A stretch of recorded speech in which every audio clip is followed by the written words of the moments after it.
Aaron Nola of the Philadelphia Phillies in action against the Atlanta Braves on September 29. Photo by Rich Schultz, Getty Images, Getty. While the top of the free agent market may still be in a deep freeze, there are signs of life in the contract extension market for less experienced players. The most notable player locked up in recent days is Phillies ace pitcher Aaron Nola, who received a 4-year, $45 million commitment from the club that takes him through his first free agency-eligible season. This is a big deal on a lot of levels for the Phillies, who are set to do battle in a very competitive NL East. They are still in the mix on the biggest potential catches in the free agent market, Bryce Harper and Manny Machado, and locking up your best starter at an affordable rate for a significant period is a sign of a stable organization that is confident its competitive window is opening. Most of all, this is a big deal because Nola is a pretty special pitcher, one of the very best in the game. There, I said it. Go ahead and think of all of the starting pitchers in either league who are clearly better than Nola. I'll give you Jacob deGrom, maybe Justin Verlander, Max Scherzer and a healthy Chris Sale. That's it. Nola is in the discussion with those guys, and he is still on the rise. When you think about it, pitchers essentially have two major components to their job, BB management and contact management. For those of you who have read some of my previous articles here, contact management is really a thing. Pitchers do have a clear impact on the type of contact they allow. Pitchers can have fly ball, grounder and even pop-up tendencies that influence the amount of production they allow, and also impact the authority of contact allowed within each ball-in-play grouping. Successful pitchers get it done in varying ways. There are big K guys who manage contact poorly, Robbie Ray. There are low K guys who manage contact well, late model CC Sabathia, Marco Estrada. There are great BB guys who do most of their damage with a single pitch, like Patrick Corbin with his slider.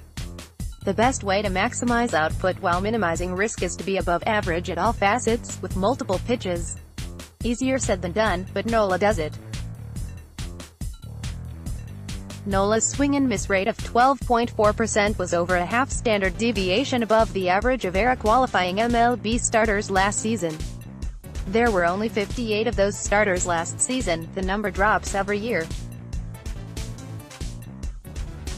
His K rate of 27.0% was over a full standard deviation above the MLB average of the 256 pitchers allowing the most balls in play, while his 7.0% BB rate was at the top edge of the average range.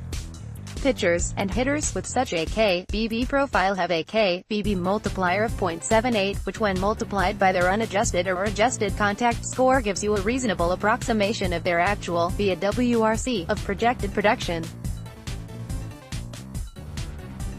Adjusted contact score and projected production, for hitters, and true ERA for pitchers, are stats I use that incorporate exit speed and launch angle to estimate how a player should have performed. The latter includes Ks and BBs along with the batted ball data. So if Aaron Nola were simply an average contact manager, you could expect him to post a true ERA of 78*1.00 given his K/BB profile. Thing is, Nola is about as good a contact manager as he is a K/BB artist. His grounder rate has ranged between the 76th and 93rd percentiles in the last 3 seasons.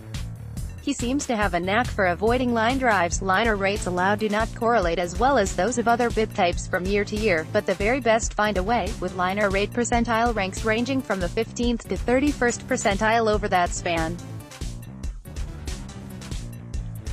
Despite allowing relatively few fly balls, Nola actually found a way to rank in the 65th percentile in pop-up rate last season. Nola is also adept at limiting authority across all BIP types. He has never allowed higher than league average fly ball, line or grounder authority in any of his eligible seasons. In most critical category of the 3, fly ball authority, he has limited hitters to mean authority of over 1/2 standard deviation lower than league average in all 3 seasons. His adjusted contact score has gotten progressively better since 2016, going from 96 to 89 to 82. That ranked third among NL-era qualifiers last season, behind DeGrom, 77, and DeGrom's Mets teammate Zach Wheeler, 79. So take your K.B.B. multiplier of 0.78, multiply by his adjusted contact score of 0.82, and his estimated true talent level is that of a 65 true-era pitcher. Based on his actual inputs, his 2018 true era was 69, third in the NL last season behind DeGrom, 55, and Scherzer, 62. It gets better. It's not like Nola is getting it all done with one pitch. He's got 4 above-average pitches, and one of them is one of the single best offerings in the game. His adjusted contact scores for all 4 pitches are better than the average of all era qualifiers. His changeup, 77 versus 82, average curve, 64 versus 95, 4-seam fastball, 104 versus 114, and 2-seam fastball, 71 versus 103. His off-speed pitch swing and miss rates were better, his fastball slightly worse than the average of all era qualifiers, changeup, 16.7% versus 14.7%, curve, 18.0% versus 13.8%, 4-seamer, 8.2% versus 8.5%, 2-seamer, 4.5% versus 5.3%.